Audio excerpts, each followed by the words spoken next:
Two NASA astronauts stranded on the International Space Station for 9 months are a giant step closer to returning to Earth. Right there, have our first view of Dragon Freedom coming home to Earth.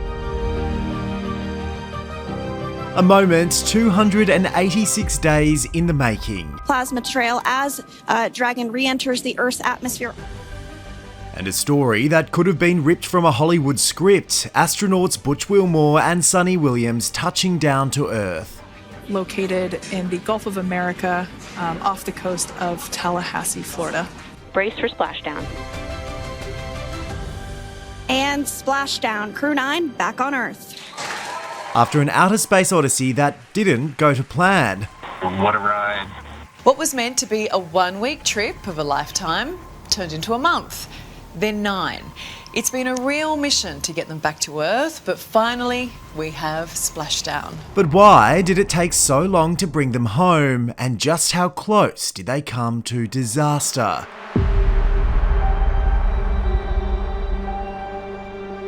Station, this is Neston. How do you hear me? We got you loud and clear. Welcome to the International Space Station. Butch and Suni spent almost a year in space, but it took nearly a decade for their ship to get there in the first place. It was back in 2014 that Boeing first won a multi-billion-dollar contract with NASA to develop Starliner, a spacecraft capable of ferrying astronauts to and from the International Space Station. Originally planned for a 2017 launch, Starliner was plagued by budget blowouts and delays, including failing its first unmanned flight test in 2019 after entering the wrong orbit. When the spacecraft separated from the launch vehicle, we did not get the orbital insertion burn that we were hoping for. It wasn't until 2024 that Starliner would carry a crew on board. Barry, Butch Wilmore and Sunita Suni Williams, veteran astronauts with nearly 50 years of experience between them, joining an 8-day test flight to the ISS. We're excited to welcome back to the Kennedy Space Center NASA's Butch Wilmore. We expect it to go perfectly. This is the first human flight of the spacecraft. I'm sure we'll find things out. That's why we do this. And NASA's Suni Williams. There's a lot to know, there's a lot to do, there's a lot to be able to learn from the spacecraft. I honestly think it's a great stepping stone as we're getting ready to leave low Earth orbit and go back to the moon. There were more troubles on the way, with multiple launches called off at the last minute. Hold. We do not have a path to proceed further at this point. But on June 5, Starliner, Butch and Suni took off toward the stars. 3, 2, 1, ignition. And liftoff of Starliner and Atlas V, carrying 2 American heroes. Looking good with speeds and attitude increasing as expected. It was a spectacular sight and a huge achievement, Boeing becoming only the second commercial company to transport astronauts to the ISS, where Butch and Suni were welcomed with open arms. Lots of cheering here in the room, big hugs. But the excitement didn't last long. A helium leak had been identified when Starliner was still on its launch pad. It was deemed safe to proceed with its mission, but more issues soon became clear in orbit. 4 additional leaks were discovered and 5 of the ship's 28 thrusters failed. Helium is used to get fuel into engines at exactly the right rate. If compromised, it could mean not enough fuel reaches the thrusters. Those thrusters have to perform correctly in order to achieve the correct trajectory to ready the spacecraft to make its re-entry to Earth. Starliner would have to make its journey back to Earth at a specific angle to avoid overheating, and if that failed, the outcome could be fatal. Butch and Suni were meant to stay in space for just 8 days, but their return trip was quickly delayed as engineers investigated Starliner's issues.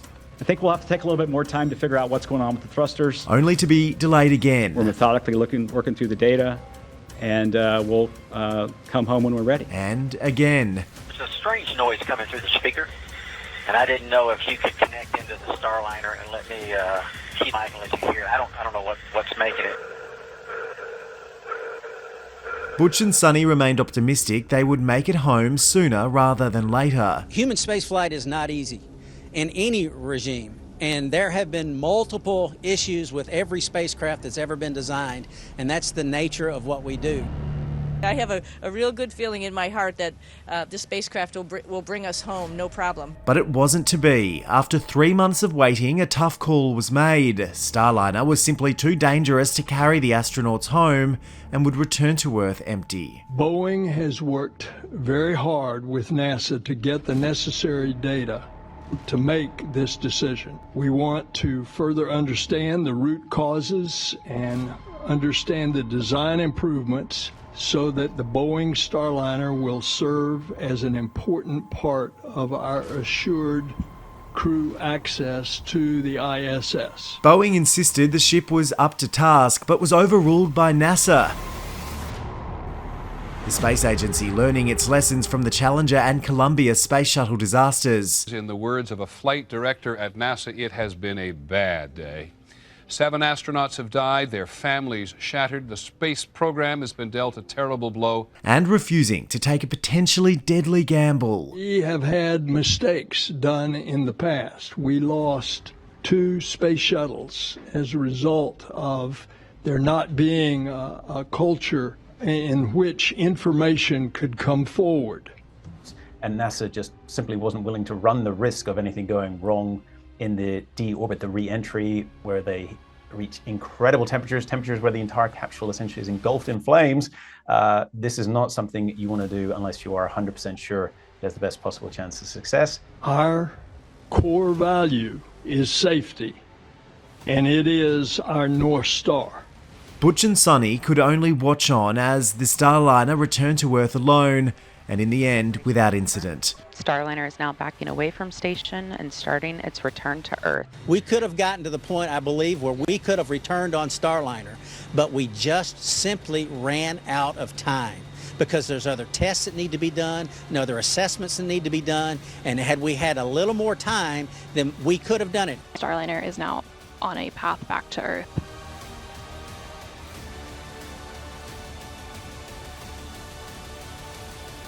The astronauts would be forced to wait until 2025 to hitch a ride home with Boeing's biggest competitor, Elon Musk's SpaceX.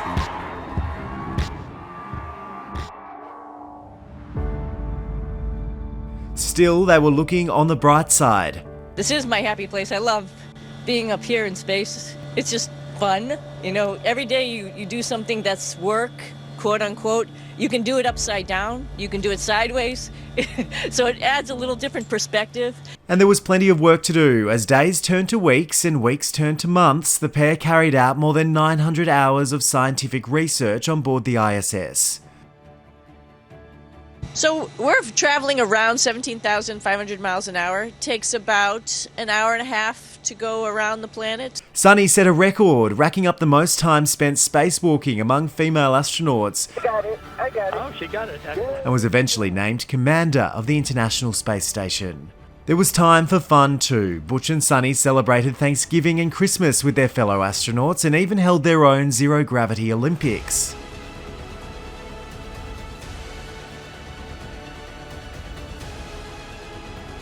We've had an absolute blast. Godspeed! But in the void of space, there was no replacement for the loved ones they left back on Earth. I miss my 2 dogs. I miss my friends. My youngest daughter. I'm going to miss most of her senior year in high school. The plight of the interstellar castaways attracted global attention and eventually became a political controversy too. We are accelerating the return of the astronauts, which was postponed kind of to a ridiculous degree. They got left in space. They've been there, they were supposed to be there 8 days. They're there almost 300. Biden. They were yes, they were left up there for political reasons, which is not good. US President Donald Trump blaming his predecessor for abandoning the astronauts and urging Elon Musk to speed up the process. You now have the go-ahead. Yes, well, thanks to you. They didn't have the go-ahead with Biden. He was going to leave him in space. However, rescue plans had already been in place months before Trump was re-elected. The SpaceX capsule that would bring Butch and Suni home docked at the ISS in September 2024. They simply had to wait until a crew was able to replace them on the space station. Politics is not playing into this at all. We came up prepared to stay long, even though we planned to stay short. That's what we do in human spaceflight.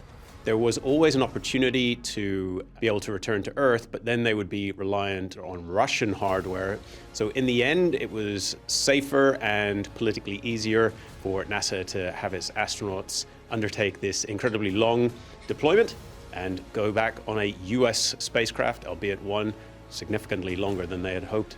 And that's simply because NASA doesn't have the number of providers that it would ideally like to be able to schedule a return whenever it would be able to. Still, it was almost fitting then that there was one more last-minute delay. We are standing down from today to further address hydraulic release data. Before Butch and Suni's long-awaited replacements could leave Earth. Inside the Dragon Endurance spacecraft as they're now successfully in orbit. Nishi, the first Crew 10 astronaut through the hatch. Arriving at the ISS to huge smiles and even a little dance. Thank you for flying SpaceX.